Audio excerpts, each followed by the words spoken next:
Hey everyone, and welcome back to the channel. As we gear up for 2025, let's talk about something that's quietly robbing us of our focus and joy: dopamine overload. You know that feeling when you pick up your phone to check one thing and suddenly an hour has vanished. That's dopamine at work. It's a chemical in our brain that rewards us with a little hit of pleasure. Social media, endless video feeds, and even quick news updates are designed to give us constant, tiny bursts of it. The problem is, our brains get used to this easy, high-frequency reward.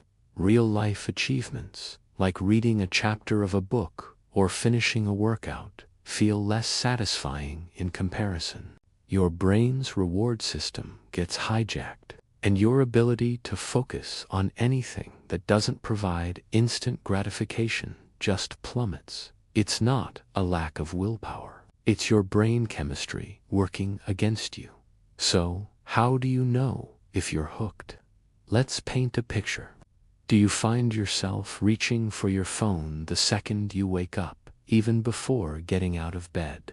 Maybe you're standing in line for coffee, and instead of just being present for a minute, you're frantically scrolling through feeds. Or you're at dinner with friends, and you can't resist checking notifications under the table. A big one is feeling anxious or irritable when you can't check your phone, or realizing you just spent your entire lunch break watching random videos instead of actually taking a break. If any of this sounds familiar, you're not alone. This constant stimulation is making it harder for us to think deeply, connect genuinely, and just be bored, which is where creativity often sparks. But here's the good news. We can reset our brains. I'm proposing a realistic 7-day dopamine detox to kickstart 2025. This isn't about throwing your phone in a river. It's about setting smart boundaries. For 1 week, let's commit to this.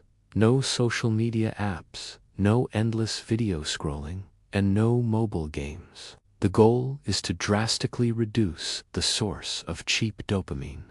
You can still use your phone for essentials like calls, texts, maps, and listening to podcasts or music.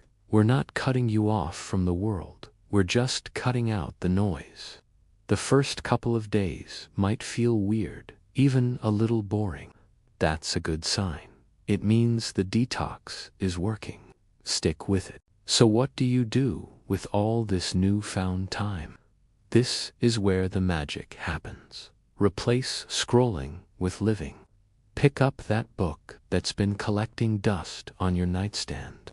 Go for a walk without headphones and just notice your surroundings. Start learning that skill you've been putting off, maybe a language on an app or a new recipe. Dedicate a block of time to deep work on a project without any digital interruptions. Reconnect with people face to face. Call a friend instead of just liking their post. You'll be amazed at how much more fulfilling these activities feel when your brain isn't craving its next digital hit. You're not just killing time. You're investing it in yourself. Once the 7 days are up, the challenge is to maintain a healthy relationship with your phone.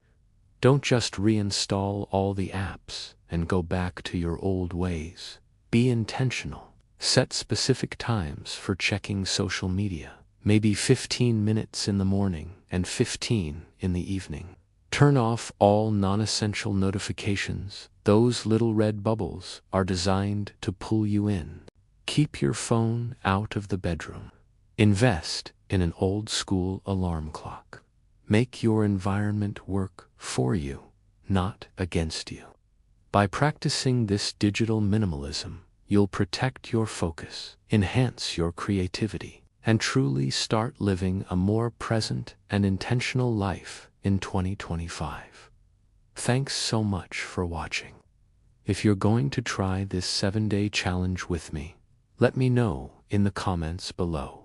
Don't forget to like and subscribe for more content on living intentionally.